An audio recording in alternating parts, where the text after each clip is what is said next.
పిల్లలు, ఇది ఒక పల్లెటూరులో జరిగిన నిజానికి దగ్గరైన కథ. ఒకరోజు ఉదయం అమ్మ గోవు చెరువు దగ్గర నీళ్లు తాగడానికి వెళ్ళింది. నీళ్లు తాగడానికి వచ్చి కాళ్లు వేసింది. కాని చెరువు ఒడ్డులో మట్టి కొంచెం జారుగా ఉండడంతో అమ్మ ఆవు కాళ్ళు జారిపోయాయి. మట్టి జారడం వల్ల ఆవు చెరువులోకి జారిపడి నీటిలో ఇబ్బంది పడుతోంది. చిన్నగోవు చుట్టూ చూసింది. చెరువు దగ్గర ఒక పొడవైన చెట్టుకొమ్మ కనిపించింది. చిన్నగోవు ఏం చేసిందో తెలుసా?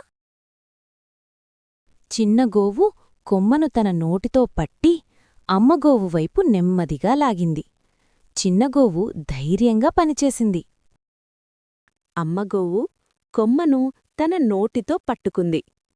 అప్పుడే పక్కన పనిచేస్తున్న రైతులు వచ్చి ఆ కొమ్మను బలంగా పట్టుకుని అమ్మగోవును సురక్షితంగా బయటకు లాగారు.